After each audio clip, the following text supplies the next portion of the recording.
Hi, I'm Jenny Ray LaRue, and this is Lisa Bright. I'm ex-Bain. Lisa's ex-McKinsey.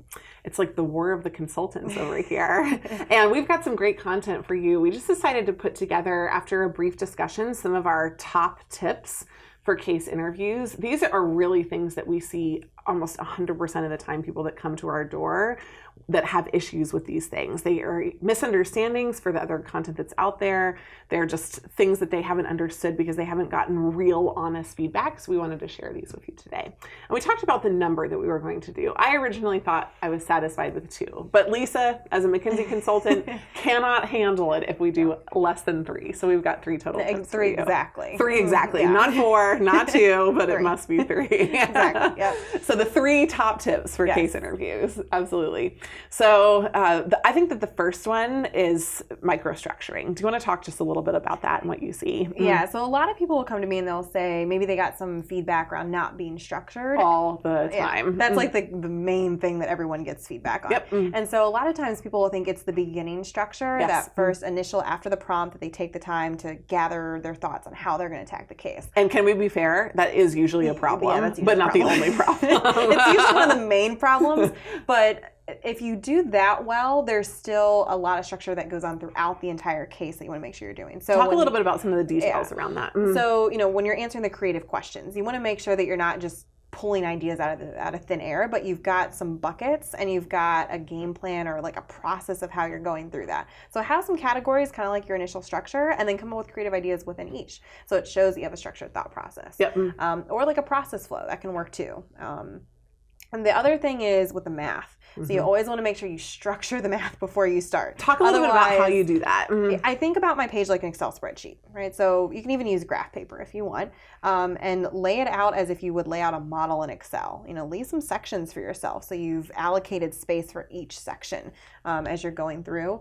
And as you're going through the charts, a lot of times people will say, well, the first thing I see is this. And I'm like, well, that's great, but there's a lot more, or they'll miss some of the additional analyses. So a lot of times, if I look at a chart, I'll say, okay, there's these 3 things we could do with it. Let's tackle item 1 first. Then number 2, again, 3 things, but it has to be 3.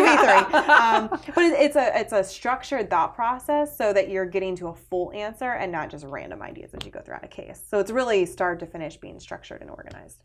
And I think that your note-taking strategy is actually really interesting for this. We take notes differently, which I think is always fun when we get together and do cases. But can you just talk a little bit about your note-taking structure and how that enables microstructure for your clients? Right. So when I start off a case, I have 3 sections on my paper. So I have the prompt on one side so that I keep track of all the information given early on. Yep. Then I've got my structure, which is the driving force of my case. So I want to make sure I never lose sight of that. Okay. And then I also keep track of all my insights as I go. So every time I finish a math question, a chart, a creative question, I'll write down my main takeaway. So when I get to the end of the case, I don't have notes scattered across 5 sheets of paper with like random things circled everywhere. I've got all the main insights in one spot so I can just summarize it. And what do you do with that piece of paper? Where do you keep it? Right here.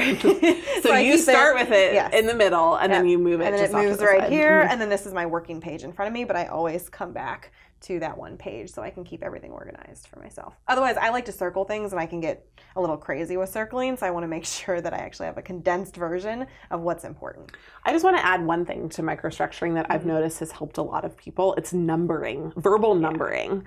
And with the microstructure in general, when they start, they might know, for example, in the math that they need to walk through certain steps, but they don't number how many steps they need to walk through. I tell them step 1, step 2. Exactly. So the more, it feels very elementary, I think, when you're first starting to do cases, but it's incredibly helpful when somebody is receiving information, the interviewer is receiving information from you in a verbal way to recognize that you're structured. So everything from the initial structure, numbering, how many buckets, how many items in each sub bucket do you have, and then kind of recapping. We want to start with this one first. In this one, we want to dive into these 3 areas, and just keeping that kind of structure throughout. I think a lot of people really battle to do that, and the more creative and wild they get, the more I begin to feel like they're really just not going to be able to manage themselves well inside the firm. And it's speaking with clients as well, when you're saying, hey, there are 4 initiatives that we're going to tackle that I recommend that you do. They can get their head around, okay, there's 4, versus if you jumble them all together, it's really unclear as to what am I supposed to do? Are those discrete options, or are they all mixed together? I'm not quite sure. Absolutely.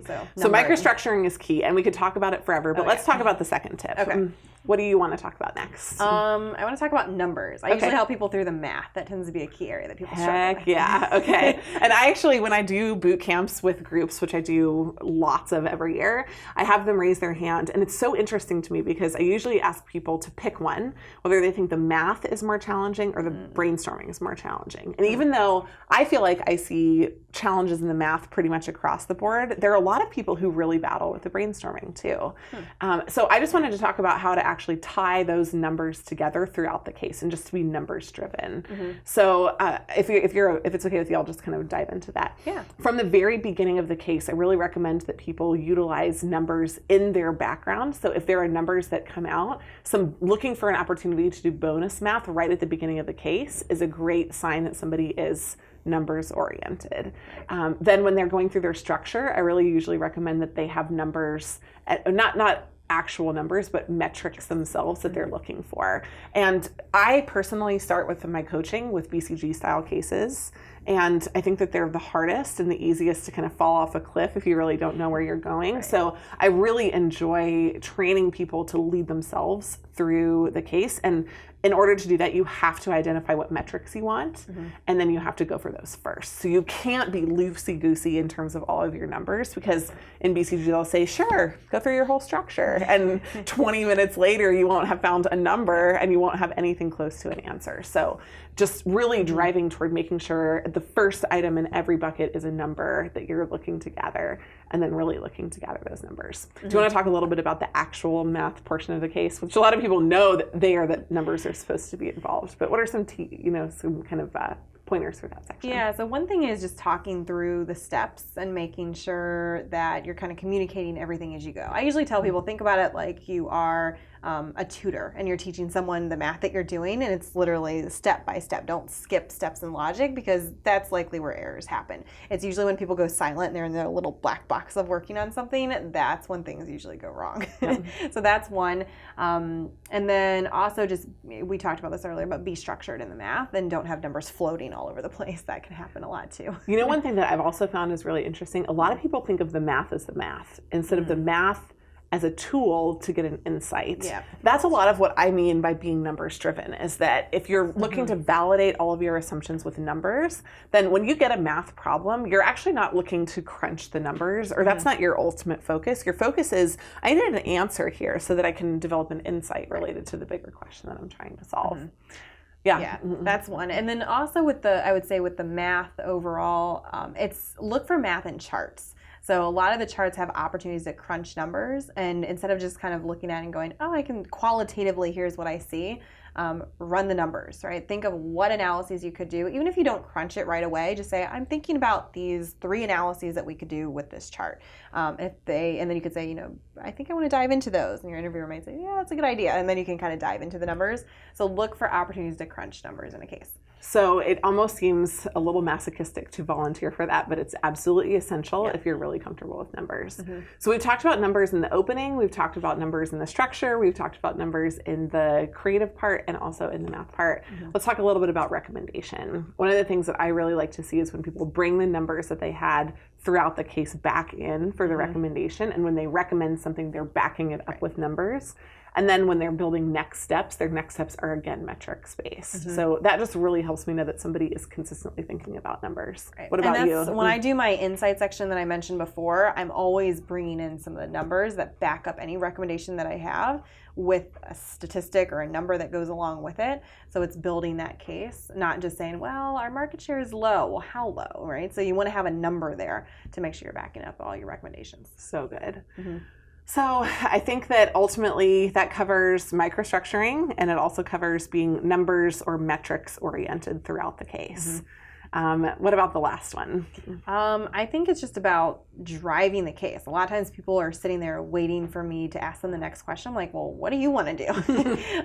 Why is that important? Let's just talk about tying that back to what it's actually like to be a consultant. Yeah. So you really don't have a boss. No one is trying to define, here are the 10 things you need to do throughout the week. You want to be starting your week off every week going, okay, here are all the things I need to get done to arrive at the answer I'm looking for. And when you finish one piece of it, you want to take the insight of that and then really develop your own work stream, right? So you get assigned very large tasks of, you need to figure out if there's any room to cut costs in this category.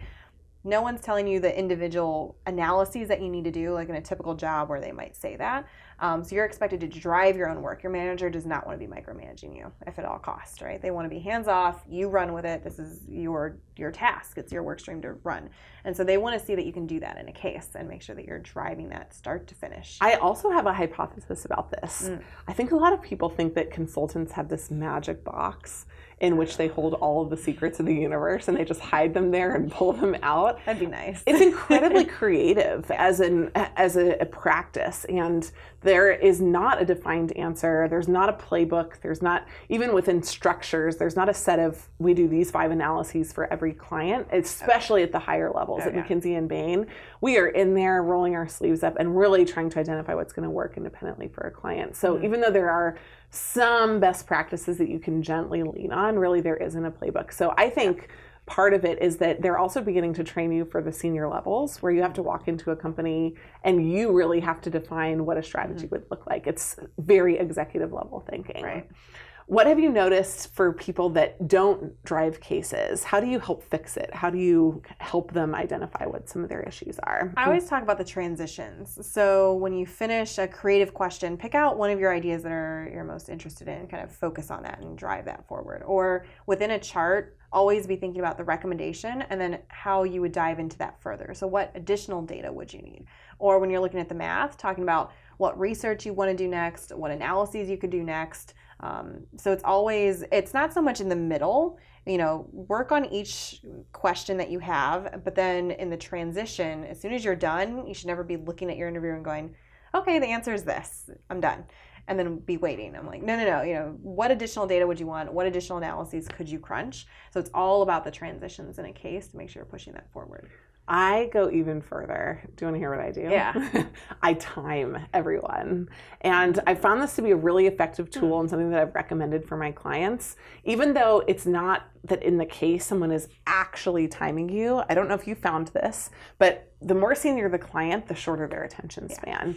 And so if somebody is able to drive to analysis in 5 minutes and the next person who walks in the door can drive to it in 3, I'm naturally going to be favorable toward the person who is a clearer driver, i.e. spending less time on their actual analysis. So I actually use that as a metric or a tool in coaching to help people understand how long they're taking to do specific things.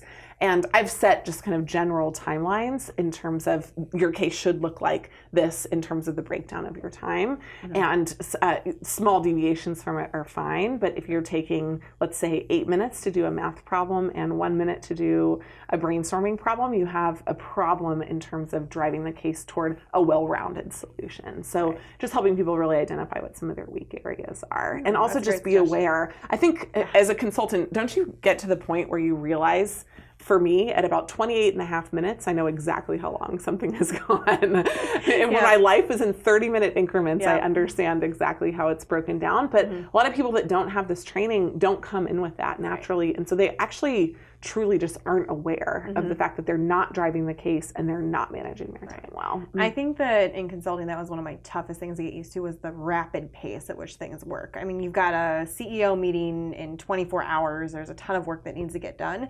So it's about driving analysis very quickly and being very efficient. It's not coming from like an academic perspective where it's good to take a long time to do the work.